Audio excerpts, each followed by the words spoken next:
So hello mga ka-Berks, ayan, natataka na naman ating visitor's passport. Every time mag-visit ng mga national trust to, pink na pink pa. So hello everyone, again welcome to my channel. Ngayon ay papasyalan naman tayo mga ka-Berks. Yan sa aking likuran, doon tayo pupunta sa Speak Hall. So papasok tayo doon sa loob mga ka-Berks. Let's go, tara let's. Ganda dito ngayon Relaxing dito ngayon, relaxing. Relax lang tayo mga ka-Berks. So dyan tayo papasok mga ka-Berks sa bahay na built 1600s.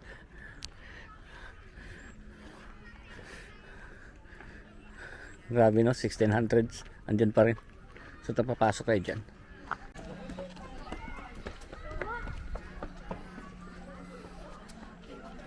Pasok muna tayo dito sa loob bago natin i-explore itong labas garden mamaya.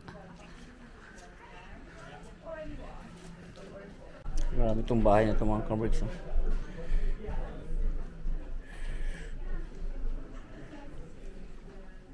Antique.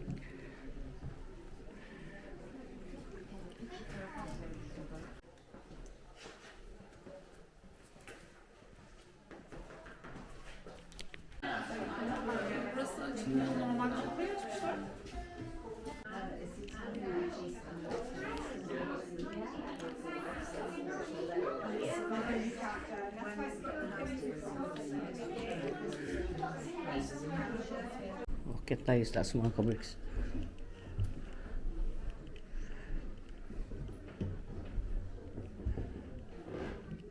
Antique dito, daming antique ba?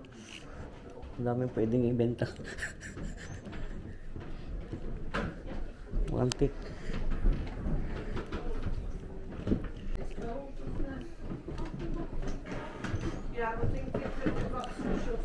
Nagtagilid na yung ibang mga ka-Berks ng structure.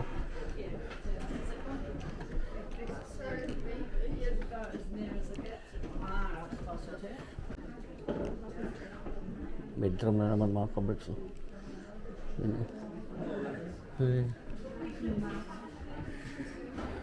Dito muna tayo kasi may tao doon. Para dito sa walang tao ba. Yun yung toilet nila. Dito tayo. Grabe, 17th century daw. 17th century daw itong bed. When Miss Watt was in residence, she was very fond of the view across the North Lawn, so she favoured this bedroom. Mayroon talagang nagbantay tapos nagkukwento. Now downstairs you'll notice that a lot of the fireplaces are very ornate. They were given a makeover during the Victorian period. Victorian period. Pababa na tayo mga ka-Berks.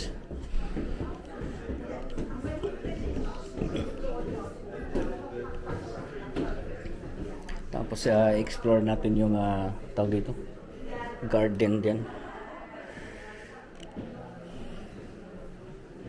Ano ba dito to? So, ito yung kitchen kumbaga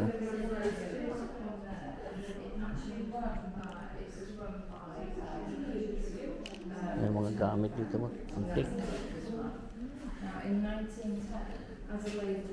Mga antique.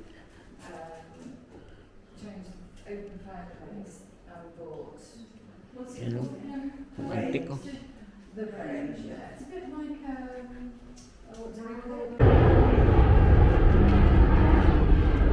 So explore naman natin tong garden mga ka-Berks.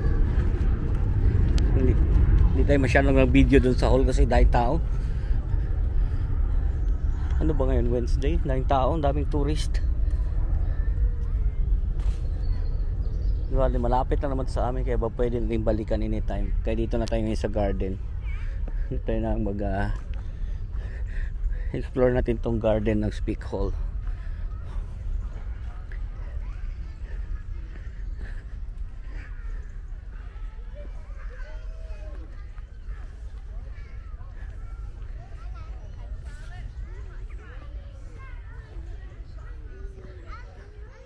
Ganda ng mga bulaklak dito.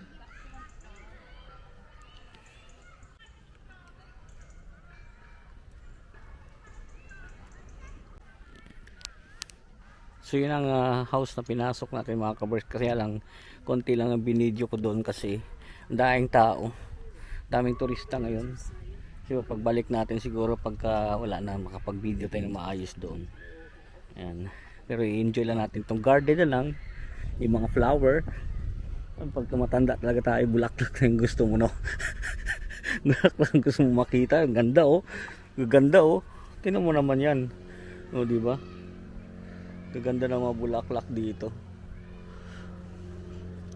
Malawak tong ano na to, mga kabarks, tong speak hall na to. Kaya lang nga dun sa loob, daing tao kanina.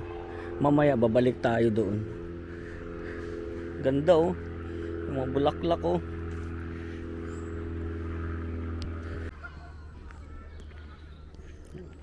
Picnic sila mga kabarks, oh.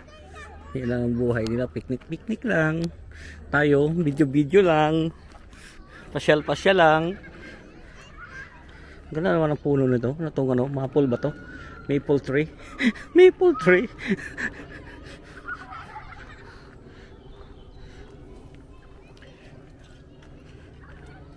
Ganyan yung trabaho ni Pogi na mga kaya. Pero mahal ang sweldo ng mga yan.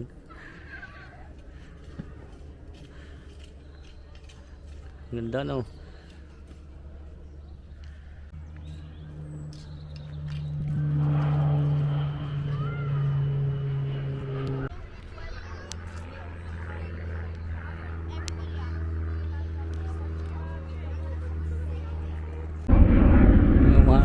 Dumadang aeroplano pa rin ito mga kabreks.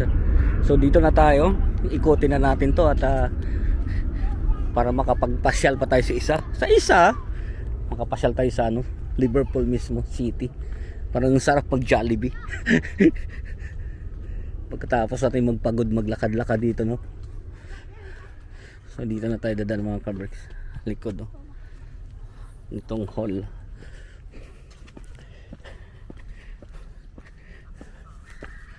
Yan tayo dadaan.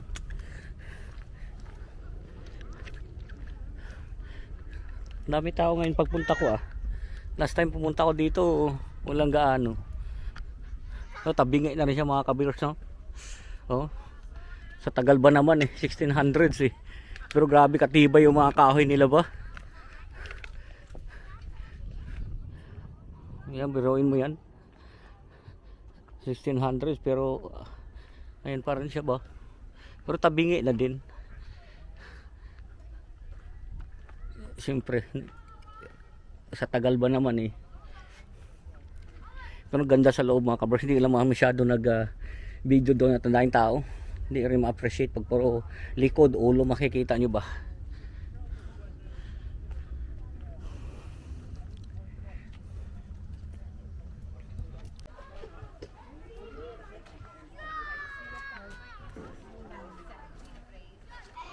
Grabe itong mga puno na itong mga kabreks. 300 years old daw yan. Sabi ng yan, nagkukwento, meron kasi mga talagang nagbabantay rito na alam nila yung story ba. So ayun, talagang inaano nila na kung ilang taon na to, 400 years old itong bahay, tapos itong tree daw 300, mga ganun ba. Grabe, ganun kapulido mga kabreks. Noong pangunang panahon, kahoy nila na, no? So mo 1600s ba, no? Grabe.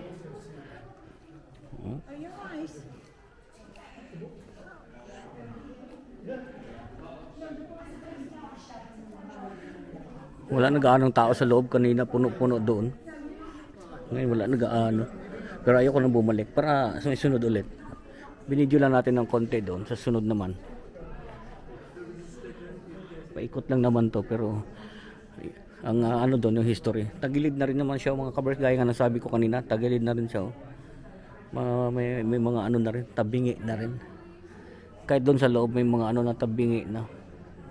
Siyempre sa paglipas ng panahon, pero buo pa rin. Ano pa rin siya ba? Buo. Laki ng mga sunflower mga kabreks, oh. Ito sobrang laki, kaya lang na ano na, nalanta na. Ang ganda ng mga bulaklak dito ba. Ito yung pinaka-garden dito mga kabarks. May mga kalabasa dito. Oh. Pinaka-garden nila.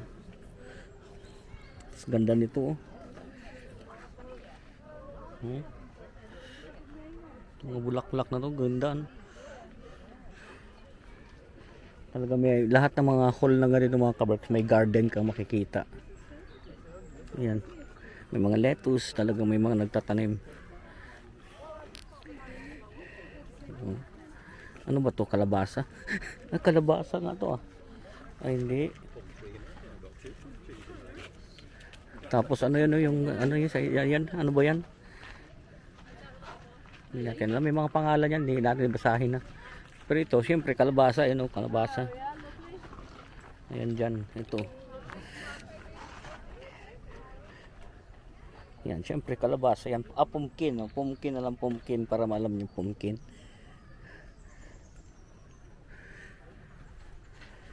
So, pabalik na tayo sa sakyan mga kaberks. Tante, hindi na tayo masyadong nag-ikot dyan kasi kanina hindi tayo maraming video dyan sa loob ng hall kasi daming tao kanina nung pagpasok ko. At hanggang ngayon maraming tao. So, para may abangan pa kayo sa sunod. Kaya hindi ko hinabaan ang video. Hindi na rin tayo nag-ikot-ikot dun sa tawag dito sa may woodlands nila kasi nga nagugutom na ako. Malapit dito ang Jollibee mga kaberks kaya after dito ay diretso na tayo, syempre Jollibee na tayo. Ayan, ang dami talagang tao kaya nakatamad pag ganun kasi may time pag kaya pala wala nang pasok, ang daming bata nandun dito.